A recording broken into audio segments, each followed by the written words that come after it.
Many people say, the scriptures are not talking about bhakti, they are talking about Gyan Yoga, they are talking about Ashtang Yoga. Swamiji, do I need to do Tratak Dhyan to assist me in my bhakti? Are Bhondu, did you not listen to the lectures? What are the scriptures telling us? Well, look at what the Vedas are saying. Upasate Purusham ye hya kamaste shukrame tadati vartanti dhira. This is the Taittiriya Upanishad. Yasya deve para bhaktihi tatha deve tatha gurau tasyaite katitha hyartha prakashyante mahatmana.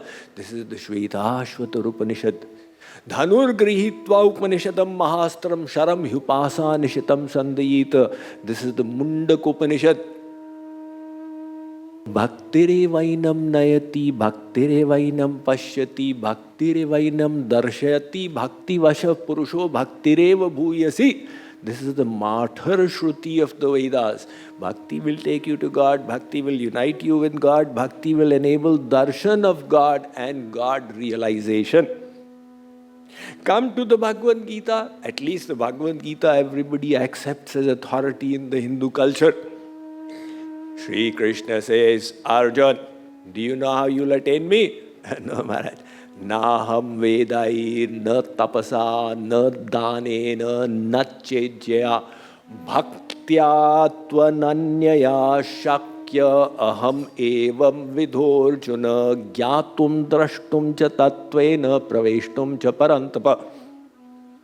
Arjun, the way I am standing before you as the Supreme Divine Personality, it's only through bhakti that you shall enter into the secret of my being. Bhaktya mam abhijanati yavan yaschasmi tatvadha tato mam tatvato gyatva vishate tadanantaram. This is in the 18th chapter while he is about to close. Purusha sa parah partha bhaktya labhyastvananyaya. A little bit of Sanskrit everybody knows, right? Bhaktya labhyastvananyaya. Yasyanta sarvani bhutani yena sarvamidam tatam. Look, Arjun, God is everywhere. But it's only by bhakti and no other sadhan that you will attain Him. Now can there be any further doubt? Let's enter the Bhagavatam. In the beginning of the Bhagavatam itself, Shaunakadik, they address their Guru Sutaji. They say to Sutaji, Punsa mekan tatah shreya tanna sanchitum arhasi. Maharaj, this Kali Yuga is an ocean of faults.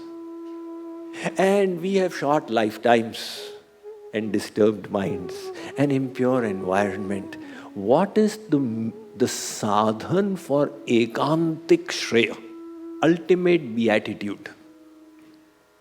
So, Guruji says, Savai pumsam paro dharmo yato bhaktiradhokshaje ahaitukya vyavahitaya atma samprasidati.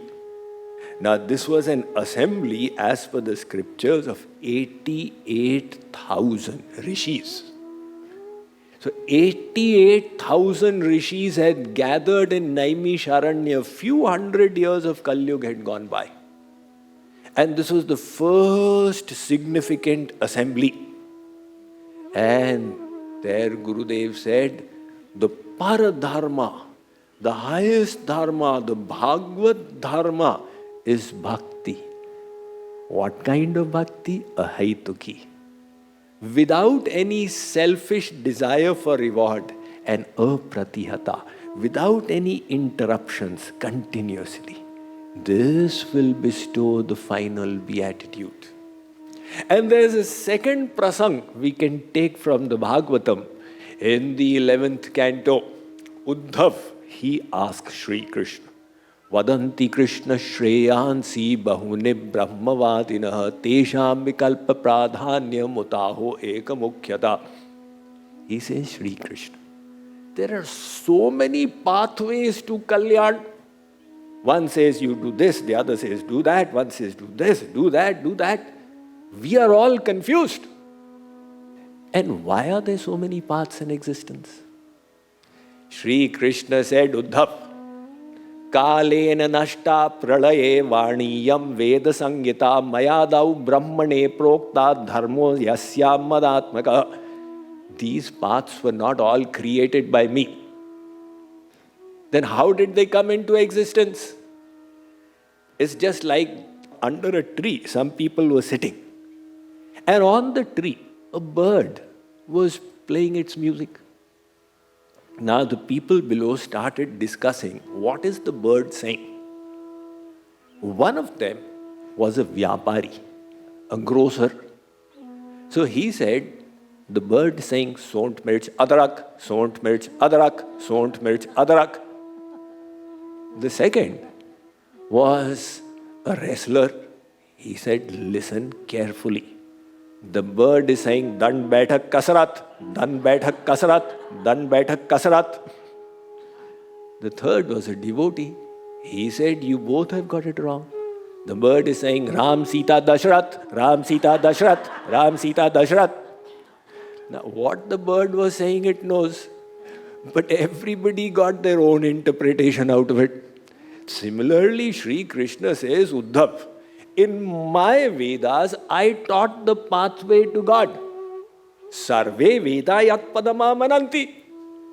But parokshvado vedoyam, it was all a sugar-coated pill because not everybody wants God. So all that sugar coating, some people, they assume that the sugar is the main goal. That the goal of the Vedas is Putra Kameshti, Yagya, etc., etc., etc. And so many different pathways got created. But in the same dialogue he says, Bhaktya mekaya grahya shraddhayatma priyasatam bhaktim punati mannishtha shvapakan api sambhavat. Bhaktya mekaya grahya. Talk about making it clear. He says, Uddhav, by bhakti alone and no other means am I attained. Now what is the problem? One more final conversation from the Bhagavad, although there's so many such. This is in the 11th canto. What we discussed was in the 10th canto. This is Raja Nimi. He is also called Videh, just like Janak.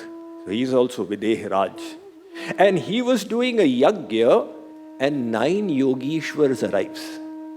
So these Yogishwars were the sons of Rishabdev. Rishabdev is also worshipped as a Tirthankar in the Jain religion. And he is considered an avatar in the Hindu philosophy. So Rishabdev had 100 children. 81 of them became Karmakandis. 9 of them became kings of various regions of the earth. And the biggest region was given to Bharat. In fact, the name Bharatvarsh came after Bharat. But 9 of them, they became Yogishwars. Kavi, Harir, Antariksh, Prabhut, Pippalayan, Drumil, Avirhotra, Chamas, Karbhajan. These 9 Yogishwars, they arrived. And Nimi said, Durlabho manusho deho dehinam ksharnabhangura tatrapi durlabham manye vaikuntha priyadarshanam. O sages, I am so blessed. The human form is attained by great good fortune. Even bigger blessing is the darshan of a saint. And you all have arrived. There should be no wasting of time in any way. No, how is the weather from where you came, etc. None of that conversation. Let's come straight to the point. What is the way for Kalyana? So Kavi, he answered. Jagadguru Sri Kripaluji Maharaj, he loved this verse. Bhayam dvitiya bhinivesha tasya dishadape tasya viparreyo smritihi tanmayayato buddha bhajetam bhaktyayikayesham guru devatatma. In the first line, he says, why is the soul diseased? And in the second, he gives the solution, the remedy.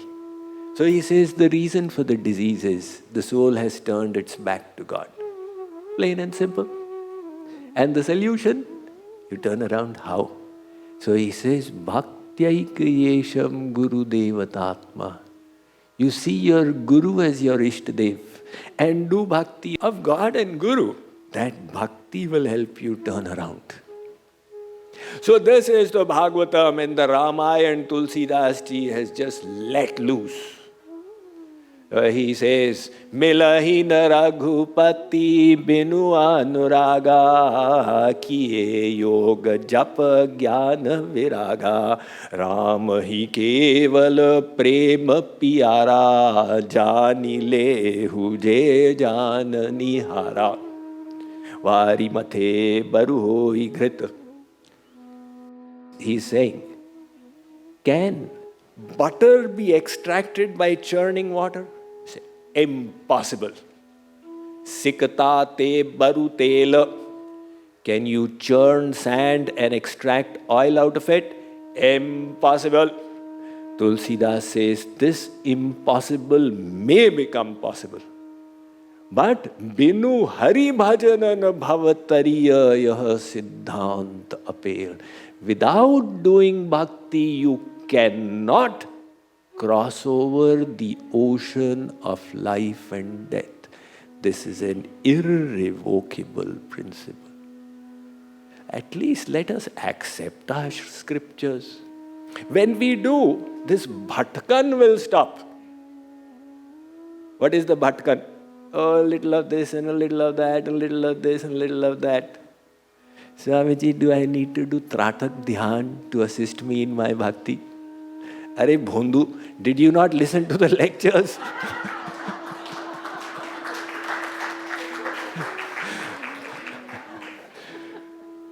एक भरोसो, एक बल, एक आस विश्वास, एक राम घनश्याम हित चातक Tulsidas. Put all your faith in that one, and you have no need of any other. Where is your faith? In the grace of God. So this bhakti is the essence. Shariram surupam tato vai kalatram yashascharu chittam dhanam meru tulyam yashoda kishore mano vai nalagnam tatah kim tatah kim tatah kim tatah kim. You may be extremely attractive. You may have all the opulences in the world, but if your mind is not longing and not attached to the lotus feet of Yashodanandan Shri Krishna, it's all futile. Na bhoge, na yoge, na vava jirajau, na kanta mukhe naiva vitteshu chittam, Yashoda kishore manovai na lagnam, tatah kim, tatah kim, tatah kim, tatah kim. You may have no attachment in the world. You may have done nirod of your chit and all the spiritual assets. But if your mind is not attached to Nandanandan Shri Krishna, what use is it? That is why somebody said, if your chit is not going to God, dhikkar, fie upon it. So the essence of all the scriptures is bhakti. And now we have heard it from sage Narad and from all the scriptures. Vede, Ramayane, Chaiva, Purane, Bharate, Tatha, Adau, Madhye, Tatha, Chante, Hari, Sarvatra Giyate. Every scripture is telling us. If we have an open mind, we will see it's very clear right there. In fact, let's go to Vedvyas himself. Vedvyas wrote so many scriptures. Then he said, my God, how will the souls of Kali Yuga read all of them and take out the essence? Because to read all these scriptures, you need an age of 500 years. See, when Jagadguru Sri Kripaluji Maharaj, he disserted in the assembly of the Kashi scholars, in the Kashi Vidvat Parishad, he was referring to hundreds of scriptures. And they said, impossible. He is 34 years old. And to read all the scriptures, you need an age of 500 years. How come he's got all this knowledge at 34? He must have done Kaya Kalp. Kaya Kalp is a yogic technique by which the yogis, they rejuvenate themselves. He must have done Kaya Kalp.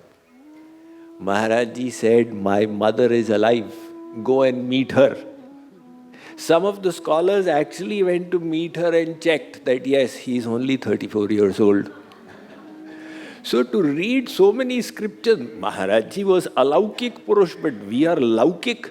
So how will we read all these scriptures?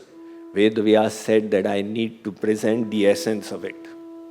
So he says, Alodya sarva shastrani vicharya cha punah punah. I have churned all the scriptures and contemplated over them again and again. Imagine Vedavyas contemplating. Are Baba, when he had to speak the Mahabharata, he did not need to contemplate. He said, look, I am not going to pick up a pen and write this scripture for 100,000 verses. The Mahabharata, the Indian epic, is equal to the Iliad and Odyssey together 7 times. That is the expanse of it. Vedavyas said, I need a script writer. I will speak and he'll keep writing. So who is going to write 100,000 verses? The hand will get exhausted. People convinced Ganesh Ji. So Ganesh Ji said, I'm up to the task. But Ganesh Ji created a little handicap there. He said, Vedavyas Ji, you keep speaking, I'll keep writing. However, you will not stop speaking. If ever you stop, I'll put my pen down and then I'll not lift it up again. Vedavyas thought, this is a very stringent condition.